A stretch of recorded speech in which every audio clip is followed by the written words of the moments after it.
요한계시록 19장입니다. 요한계시록은 성경 맨 끝부분에 있습니다.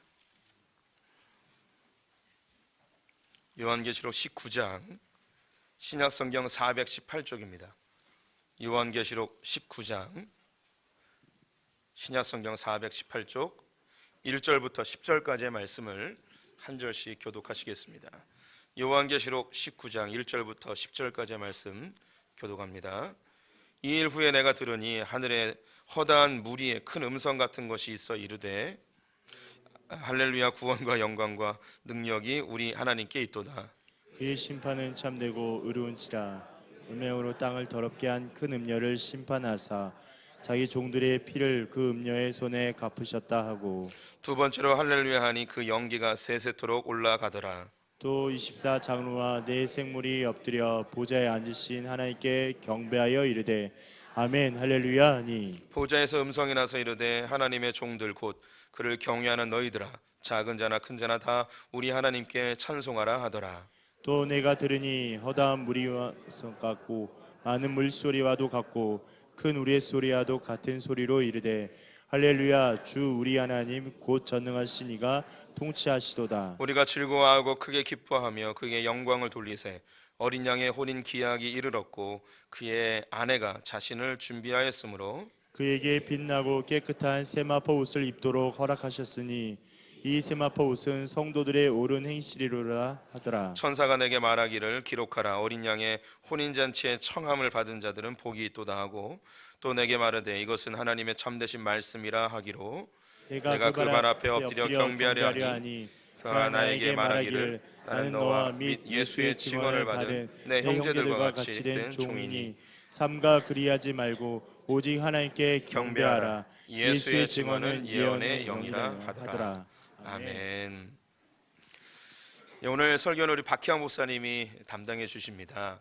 이제 4월에 개척을 하시게 되는데 우리 성도님들에게 또 말씀을 함께 나누고 또 개척 준비 상황들도 좀 말씀을 드리고, 또 우리 성도님들 가운데 또 개척에 동참하고 싶은 분들의 마음을 또 북돋우기 위해서 한 달에 한 차례씩 말씀을 증거해 주시겠습니다.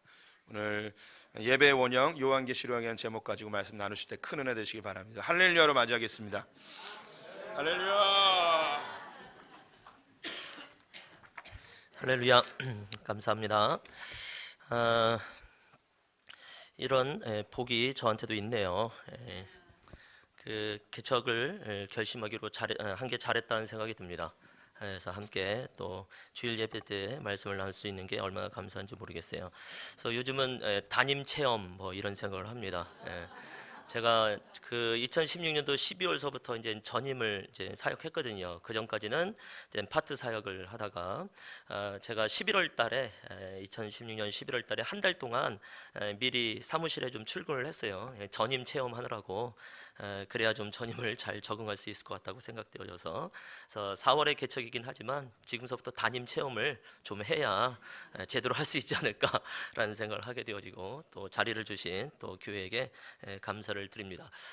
일단 이름은, 개척교회의 이름은요, 이제 두 가지를 이제 가칭으로 갖고 있습니다. 그래서 용현동이나 이제 숭이동 중심으로 할 마음이 있어서요, 소풍교회 이름도 넣어야 되니까 그래서 용현 소풍교회 뭐 이런 생각을 갖고 있고, 또 하나는 좀 오래전서부터 제 안에 갖고 있었던 이제 교회 이름은 예선교회입니다. 예선교회는 예배하는 교회, 선교하는 교회의 이제 약자가 되겠습니다. 그러면 이름만 보더라도 저 교회는 예배와 이제 선교를 중점적으로 하고 있는 교회구나, 굉장히 건강한 교회구나, 아멘. 예, 그렇게 생각할 거라고 보여집니다. 또 다른 의미는 예선은 이 땅에서, 본선은 하늘에서, 뭐 이런 의미를 갖고 있기도 한데요. 우리 성도님들이 이제 기도하실 것 아니에요. 그때 용현 소풍교회 이름이 먼저 떠오르시든지 아니면 뭐 예선교회 이름이 먼저 떠오르시든지, 떠오르는 게 먼저 있으면 얘기를 해주십시오. 제가 추합해서 이름을 정해볼까 하는 생각도 있게 됩니다. 4월에 초에 아마 이제 파송과 이제 설립 예배가 될 거라고 생각을 하고요. 오늘서부터 이제 사부 예배 후에 이제 개척을 위한 준비 기도 모임을 이제 합니다. 그래서 바로 이제 본당에서 나가면 이제 유치부실이 있잖아요. 그래서 거기서 3시서부터 4시까지 1시간 동안 이제 매주 함께 기도하려고 하니까요.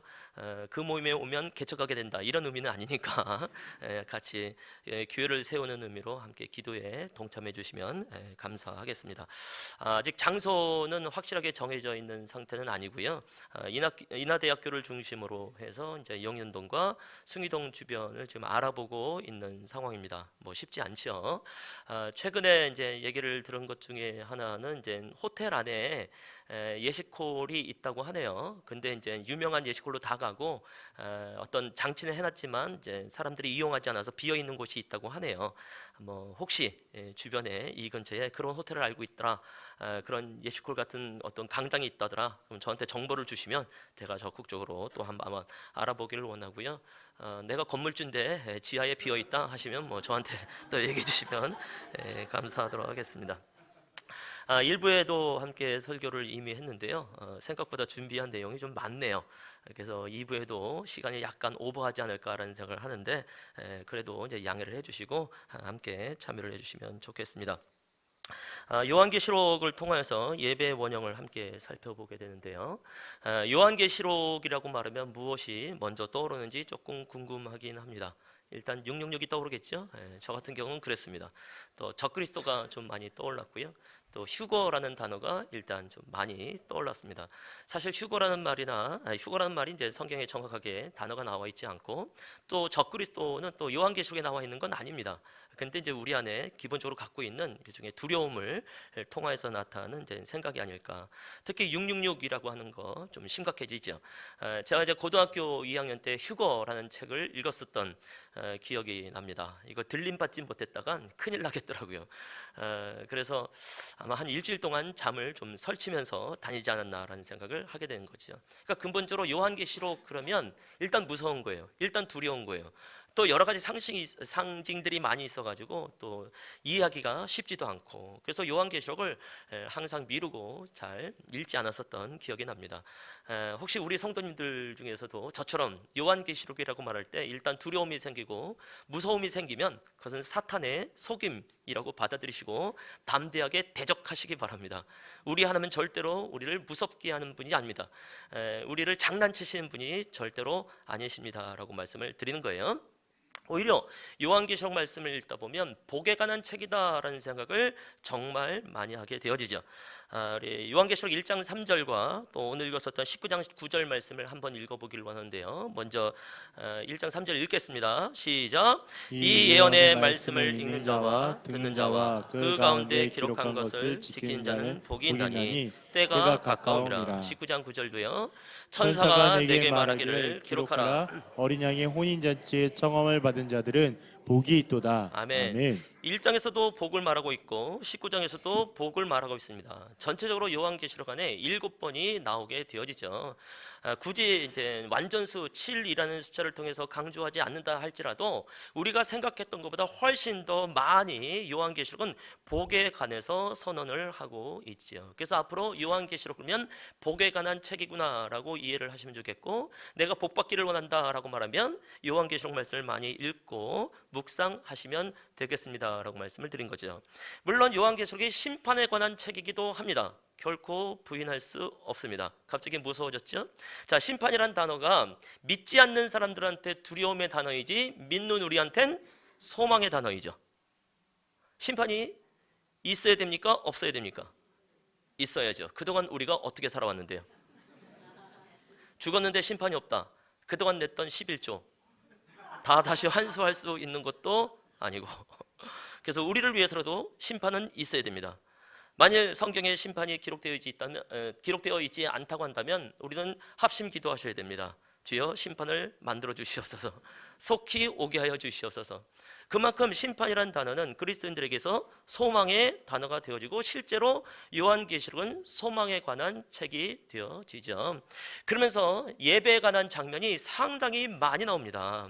우리는 예배라고 말할 때 구약 성경에 시편을 통해서 찬양과 또 뭐 레위기를 중심으로 한 제사를 떠올리면서 예배의 장면이 많이 나온 것을 발견하게 되어지고 신약 성경에서는 잘 못 보게 된단 말이에요. 근데 요한계시록 말씀을 보면 예배의 장면이 정말 많이 나오게 되어지죠. 그래서 정말 제대로 된 예배를 드리고 싶다라고 생각하시면 요한계시록 말씀을 읽으시고 묵상하시면 좋겠다라고 말씀을 드린 것입니다.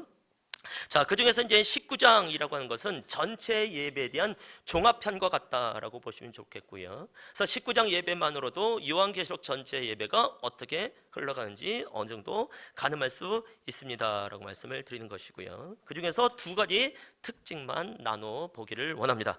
19장 4절 말씀을 한 번 더 읽어보도록 하겠습니다. 시작.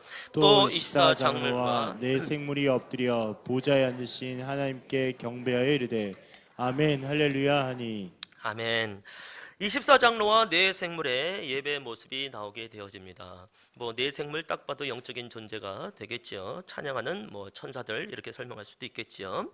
24장로 이렇게 확 와닿지는 않습니다. 이제 대체로 이제 해석되어지는 것은 구약의 12지파 또 신약의 12제자를 상징하는 어떤 영적인 존재로서 말을 하기도 합니다만은 요한계시록 2장 말씀을 보게 되면 죽도록 충성하라 생명의 면류관을 얻으리라라는 말씀이 있는 걸로 봐서 또 24장로님들이 면류관을 쓰고 있는 걸로 봐서 아마 죽도록 충성하다가 주의 보좌 가까이까지 나간 우리 모든 성도들을 대표하는 분들이 아닐까라는 생각을 해보게 되는 거죠. 즉 여기서 말하는 24장로님들은 우리 예배의 모델이 되는 분입니다라고 말씀을 드릴 수 있겠고, 이분들이 드리는 예배를 통해서 우리가 어떻게 예배할 수 있는가를 알게 되고 그것을 가지고 적용이 되어지는 예배가 됐으면 좋겠다라는 말씀이 되겠지요. 일단 24장로와 네 생물이 엎드려 경배했다라는 표현이 나옵니다. 이 경배라는 단어가 이제 중요한 단어가 되겠지요. 헬라어로는 이제 프로스큐네오라는 단어를 쓰게 되어집니다. 이제 큐의 액센트가 있는데요. 프로스큐네오 이렇게 되어집니다. 한 번 더 해볼게요. 프로스큐네오. 다 같이 해보겠습니다. 시작. 프로스큐네오. 큐의 액센트. 한 번 더 시작. 프로스큐네오. 10번 해보겠습니다. 시작. 프로스큐네오. 프로스큐네오. 프로스큐네오. 프로스큐네오, 프로스큐네오.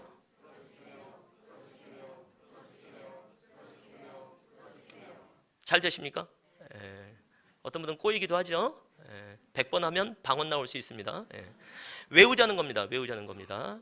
강조를 하는 이유는 외우자. 신약 성경에서 예배, 경배라는 단어가 나왔을 땐 일단 프로스큐네오를 썼구나라고 이해를 하셔도 되겠습니다. 자, 예수님께서 사마리아 여인을 만나서 예배에 대해서 말씀하셨죠. 아버지께 영과 진리로 예배할지니라. 그때 그 예배 역시 프로스큐네오를 쓰고 있다. 그러니까 우리가 이 단어만 정확하게 알고 이 단어대로만 예배를 드려도 성경적인 예배는 충분히 일어날 수 있겠습니다라고 말씀을 드린 것이죠. 자, 이것은 프로스라고 하는 전치사와 퀴네오라고 하는 이제 원형이 함께 합성된 건데요. 프로스라는 것은 무엇을 향하여, 퀴네오라는 것은 키스하다라는 뜻을 갖습니다. 무엇을 향하여 키스하다. 그러니까 예수님께서 사마리아 여인에게 아버지께 영과 진리로 키스할지니라 라고 말씀을 했다고 이해를 하시면 되겠고, 사마리아 여인은 마치 키스하듯이 하나님께 예배했구나 라고 이해를 하시면 되겠지요. 자, 그래서 저는 오랫동안 예배가 무엇입니까? 라고 말할 때마다 예배는 하나님과의 사귐입니다 라고 강조를 하게 되는 거죠. 최근에 와서 또 많은 분들이 함께 그런 표현을 쓰고 있습니다만 성도님들에게 권해드립니다. 하나님과 사귀시기 바랍니다. 다시 한번 말씀드립니다. 하나님과 사귀시는 성도님들이 되시기를 축원합니다. 즉 하나님과 좀 친해지시면 어떨까요? 하나님과 친하십니까? 뭔 소리냐, 내가 남편하고 친하지도 않은데. 하나님과 친하셔야 됩니다. 그 어떤 존재보다 가장 친해야 될 것은 바로 하나님. 혹시 하나님이 부담스러우신가요? 예배가 부담스러우신가요? 하나님이 부담스럽게 생각되어지면 그 부담스러운 하나님과 사귀는 거니까 예배 자체가 부담스럽겠죠. 오늘도 이 예배에 오실 때 억지로 오셨다고 한다면, 부담감을 가지고 부담스럽게 오셨다고 한다면, 사실은 내가 하나님을 얼마나 부담스럽게 생각하는가에 대해서 증명하고 있다라고 볼 수 있겠죠. 할 수만 있으면 우리가 교회에서 예배드리러 올 때마다 좀 편안한 마음으로, 자연스러운 마음으로 오시면 좋겠습니다. 그 얘기는 내가 하나님을 그만큼 편안하게 자연스럽게 여기고 있습니다. 그야말로 임마누엘이신 하나님이 어떤 분인지 나는 알고 있습니다라고 하는 것을 증명하게 되겠지요. 하나님과 사귀시기 바랍니다. 하나님과 친해지시기 바랍니다. 아멘. 특히 이제 키스하다라는 의미를 갖게 되어져서 이것을 가지고 이제 사귐이라고 표현하는데요. 아가서 1장 2절 말씀 보면 좀 더 우리에게 와닿게 되겠지요. 한번 아가서 1장 2절도 읽어보겠습니다. 시작. 내게 입맞추기를 원하니 내 사랑이 포도주보다 나음이로구나. 그렇죠. 금방 와닿게 되어집니다. 근데 개역개정으로 읽으면 이렇게 맛이 좀 안 삽니다. 표준 세번역으로 다시 한번 읽어보기를 원하는데요. 우리 남자 성도님들이 함께 읽어보도록 하겠습니다. 시작. 나에게 입 맞춰 주세요. 숨막힐 듯한 임의 입술로 임의 사랑은 포도주보다 더 달콤합니다. 예, 괜히 읽었죠. 예. 이렇게 읽으면 절대로 안 될 것 같습니다. 그래서 우리 여자 성도님들이 한 번 더 의미를 살려서 읽어주시면 감사하겠습니다. 시작.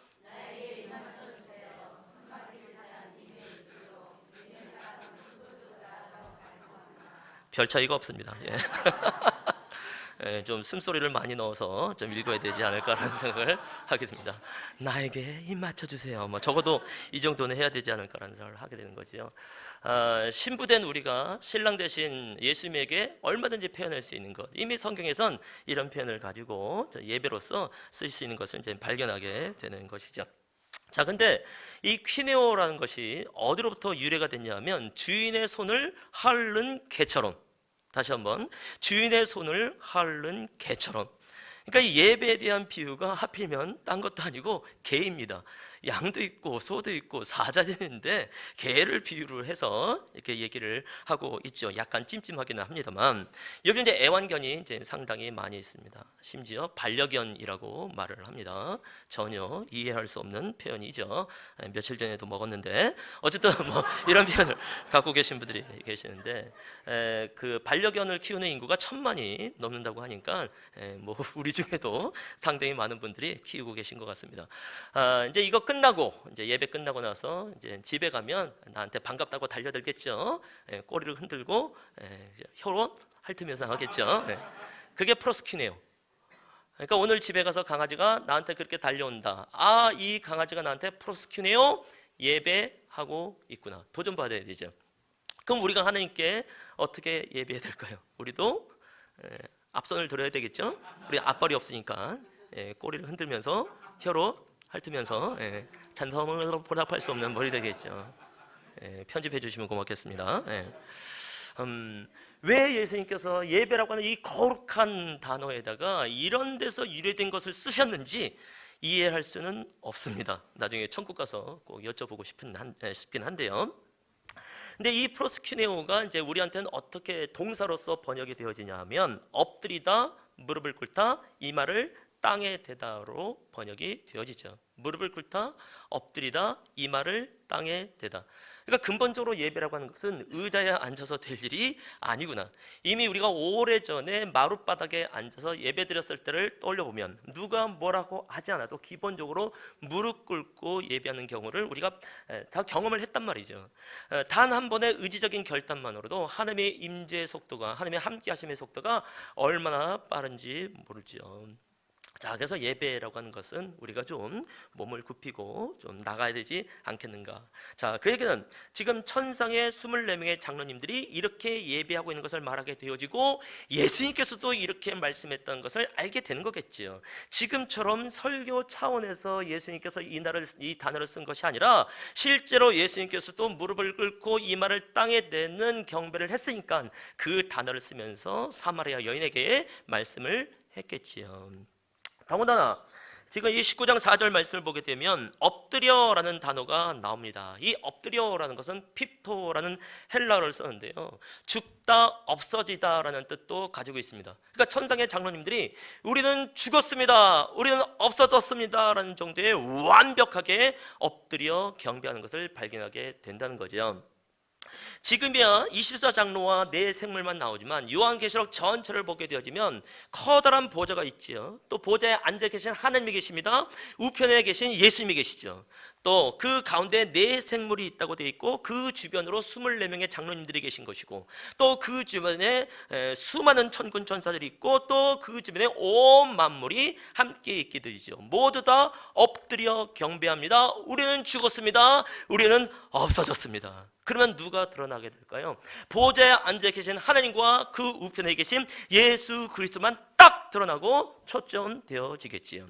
그 어떤 사람이나 그 어떤 분위기나 그 어떤 음악, 어떤 것도 드러나지 아니하고 오로지 보좌에 앉아 계신 하나님과 우편에 계신 예수 그리스도만 딱 드러나는 예배, 저는 그런 예배를 깊은 경배라고 표현하고 싶은 거죠. 어떻게 보면 우리가 꿈꾸는 예배가 아닐까라는 생각을 해보게 되어집니다. 우리는 그런 생각하죠. 누가 시키지 않아도, 누가 뭐라고 하지 않아도 나도 자연스럽게 무릎 꿇고 싶어, 나도 자연스럽게 두 손 들고 싶고, 나도 자연스럽게 일어나서 예배하고 싶어, 제발 시키지 마 라는 생각이 우리 안에 있단 말이죠. 시키는 교육자도 오죽하면 시키겠습니까? 자, 어쨌든 그런 상태 속에서 예배를 하는데 다행히 성경에 우리가 꿈꾸는 예배가 있더라, 그에게는 우리도 이런 예배가 가능합니다라고 말씀을 드리는 것이죠. 그래서 예배 때 좀 깊은 경배가 좀 일어났으면 좋겠습니다. 다른 어떤 것에 좀 시선, 마음을 빼앗기지 아니하고요, 정말 보좌에 앉아 계신 그 하나님, 우편에 계신 예수 그리스도에게만 몰입할 수 있는, 집중할 수 있는 그런 예배. 그러면 더 이상 구경꾼이 되지 않겠다라는 생각을 하게 되는 거죠. 우리가 설교를 통하여서 하나님의 세미한 음성을 듣습니다. 그래서 집중하고 몰입하지 않습니까? 근데 이 시간뿐만이 아니라 대표기도 때도 마찬가지고, 또 찬송 부를 때도 마찬가지고, 교동문 때도 마찬가지고, 심지어 광고 때도 몰입하고 집중을 하셔야 됩니다. 사람의 소리가 잘 들려야 하나님의 소리가 잘 들리게 되어 있습니다. 광고는 교회에서 어떤 일이 있는지를 쭉 말을 하는데 광고를 못 들으면, 그 일에 참여를 못하면 하나님의 세미한 음성이 뭔지를 모르게 되어집니다. 그래서 광고도 집중하십시오. 중요한 예배의 요소가 되어지니까요. 아멘. 예. 자, 그래서 할 수만 있으면 이 깊은 경배가 소풍교회, 또 제가 개척하게 되는 교회 가운데 있기를 정말로 원합니다. 또 한 가지를 더 보겠습니다. 19장 5절에서 7절까지 말씀이 되어지는데요, 이 말씀도 함께 읽어보도록 하겠습니다. 시작. 보좌에서 음성이 나서 이르시되 하나님의 종들 곧 그를 경외하는 너희들아, 작은 자나 큰 자나 우리 하나님께 찬송하라 하더라. 또 내가 이 들으니 허다한 무리가 음성과 같고 많은 물소리와도 같고 큰 우레소리와도 같은 소리로 이르되 할렐루야, 주 우리 하나님 곧 전능하신 이가 통치하시도다. 우리가 즐거워하고 크게 기뻐하며 그에게 영광을 돌리세. 어린 양의 혼인 기약이 이렇고 그의 아내 자신을 준비하였으므로. 아멘. 자, 5절서부터 7절까지의 말씀을 보면 이제 머릿속에 그림을 떠올리면서 상상을 하면서 읽으시면 훨씬 더 은혜가 되겠지요. 보좌에서 음성이 났습니다. 하나님의 종들 그를 경외하는 너희들아, 작은 자나 큰 자나 다 찬송하라. 과거 버전으로 번역을 보게 되면 물론대소하고 다 찬송하라 이렇게 되어 있습니다. 물론대소니까 크든지 작든지, 나이가 많든지 어리든지, 직분이 있든지 없든지, 목사이든지 일반 성도이든지 다 하나님을 찬송하라. 그러니까 성경에서는요, 천상의 예배에서는 구견하는 사람이 한 명도 없어요. 모두 다 적극적으로 예배하고 적극적으로 찬송하는 것을 발견하게 되는 것이죠. 자, 근데 6절 말씀을 보게 되면 이 음성이 얼마나 큰 소리인지 허다한 무리의 음성과도 같다라고 말하죠. 우리가 2002년도 월드컵 때 정말로 수많은 사람들이 대한민국을 외치면서 거리로 뛰쳐나왔던 기억이 있지요.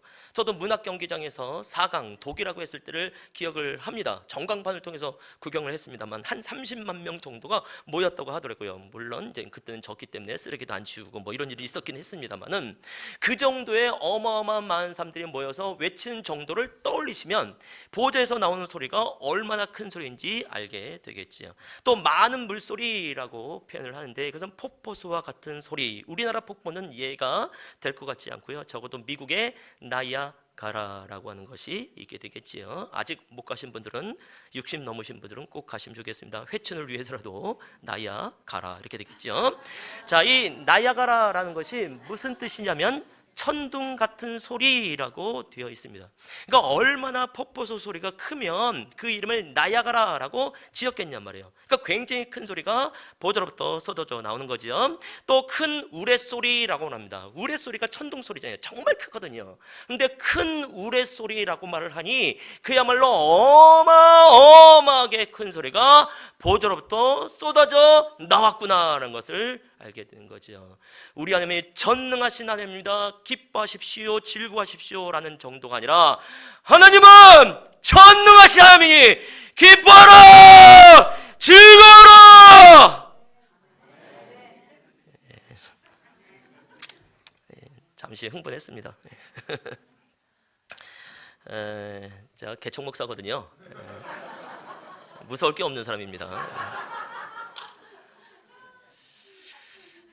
뭐 흔히들 하는 얘기 있죠. 이제 소를 펄쩍 뛰게 하는 방법. 뭐 모르시나요?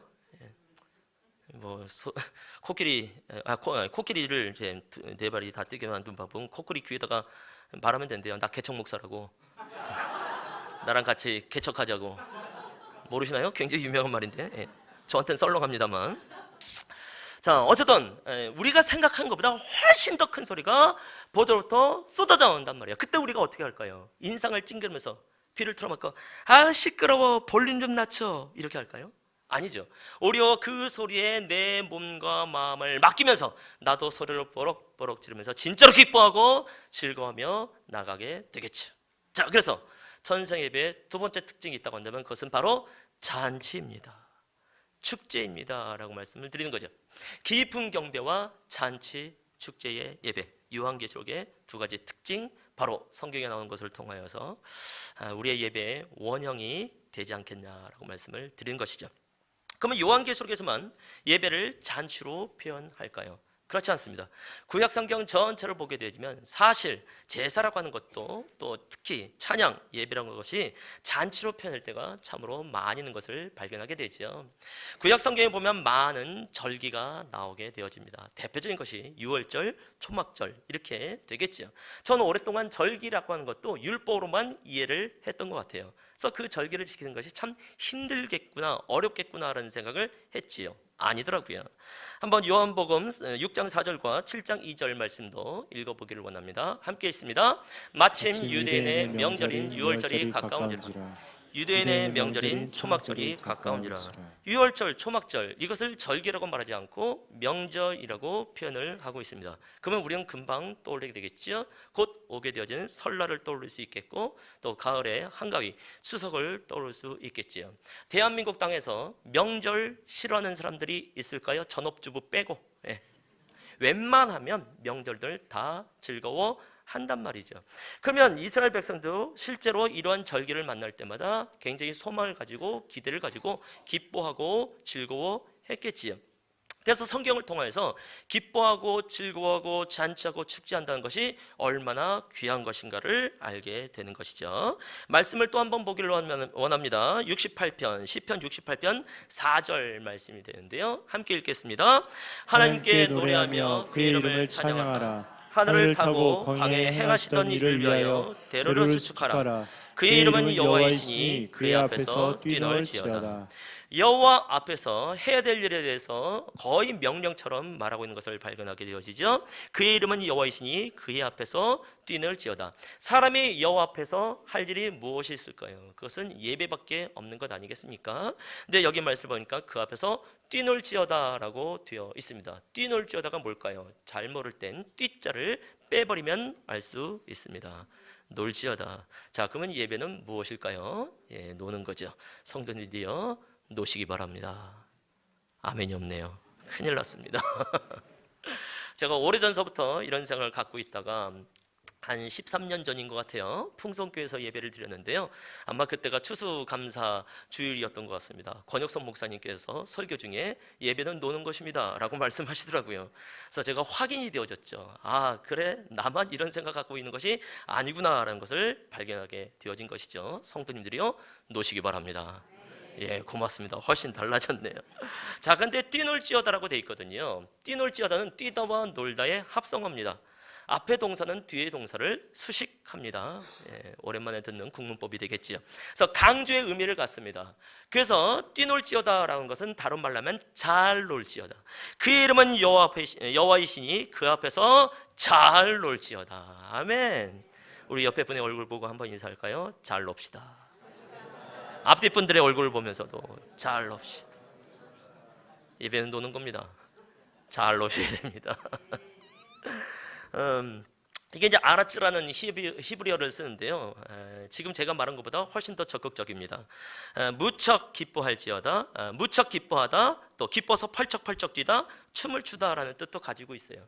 그러니까 그의 이름은 여호와시니 그 앞에서 뛰놀지어다, 잘 놀지어다, 기뻐서 펄쩍펄쩍 뛸지어다, 무척 기뻐할지어다, 춤을 출지어다. 세상의 누구 앞에서?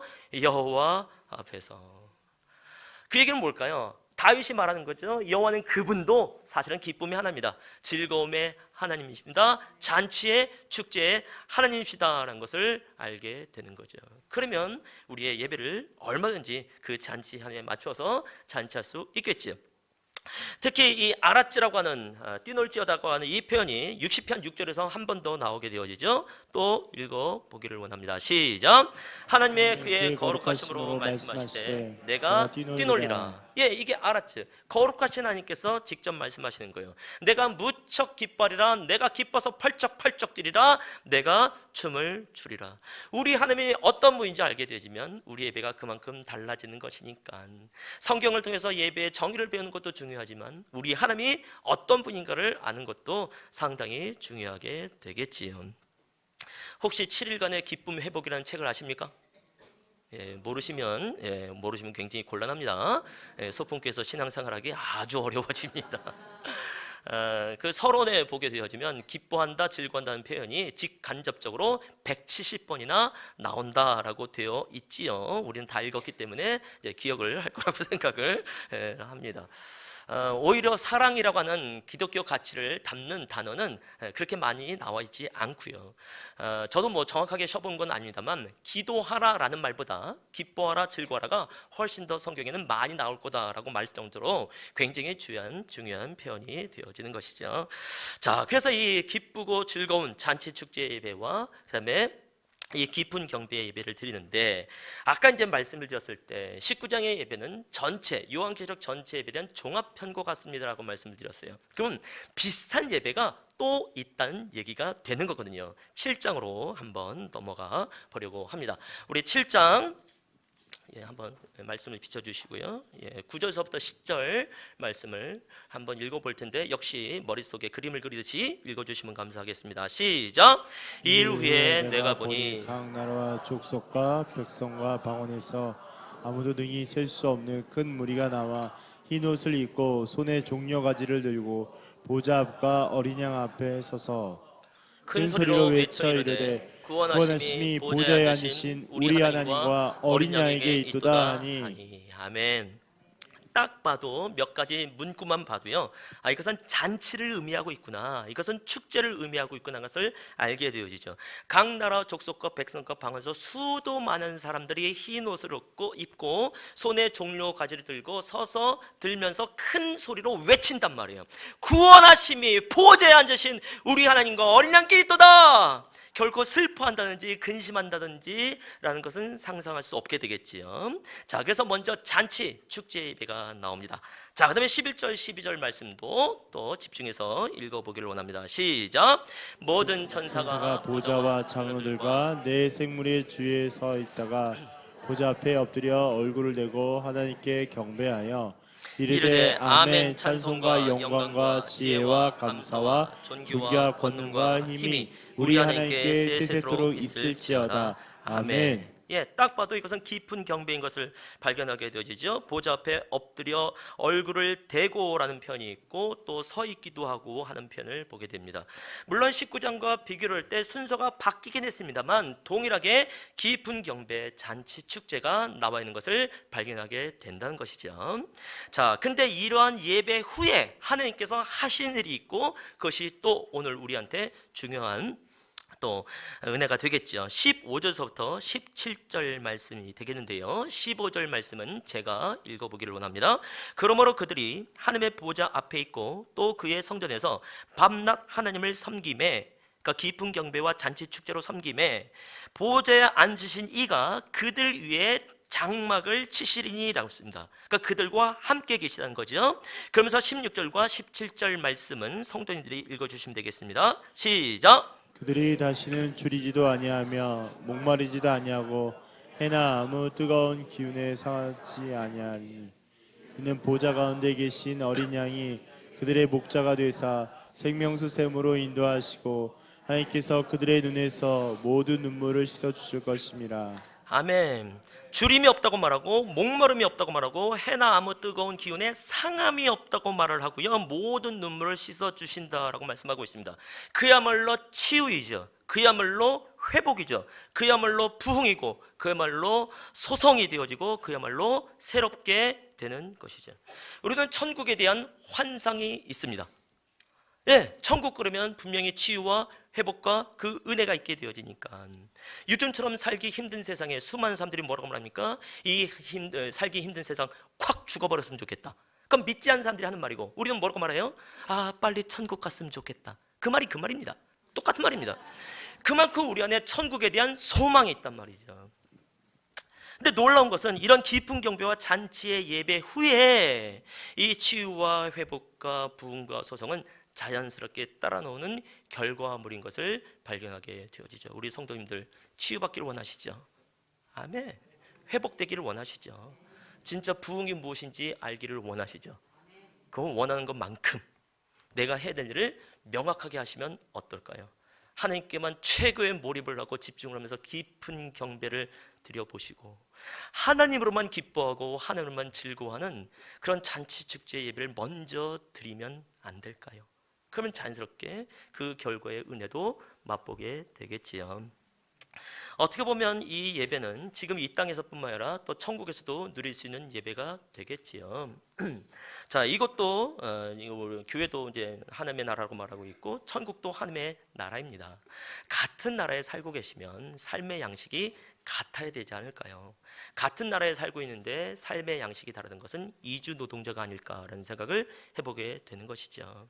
지금 우리가 이런 예배를 잘 못하고 천국 가서 이런 예배를 하게 되면 얼마나 어색하겠어요. 천국 갔더니 다들 엎드려 경배하고 소리들을 버럭버럭 지르고 일어나고 여기 뭐야 이단이야? 뭐 이럴 수도 없잖아요.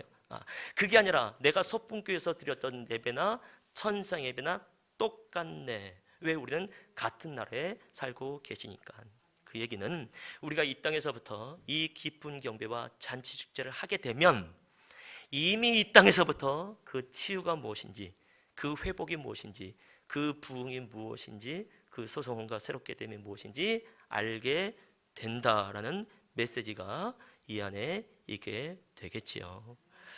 우리가 꿈꾸는 그 예배가 소풍교회 안에 또 제가 개척하고자 하는 교회에 반드시 일어나기를 소망합니다. 기도하겠습니다. 살아계신 하나님, 감사와 찬양을 올려드립니다. 우리가 오늘 예배하러 왔습니다. 때로는 우리가 예배를 잘 모르는 상태 속에서 할 때가 많이 있었는데 요한계시록을 통하여서 예배를 배우게 하심을 해서 감사를 드립니다. 하나님이여, 우리도 전상의 장로님들처럼 예배 모델처럼 예배하고 싶습니다. 하나님이여, 세상과 나는 간 곳 없고 구속한 주만 보이도다 라고 하는 그 찬송가의 작시자처럼 우리도 한번 예배하고 싶습니다. 더 이상 세상이 보이지 아니하며 나조차도 보이지 아니하며 하느님만 보여지는 예배, 우리가 세상살이 살아갈 때 그것이 참 쉽지 않을런지 모르겠지만 적어도 이곳에서 드리는 한 시간의 예배를 통하여서 그 주님만 온전하게 발견하고 또 함께 사귀며 그 기쁨을 누릴 수 있는 교회 성도 되게 하여 주시옵소서. 감사합니다. 예수님의 이름으로 기도합니다. 아멘.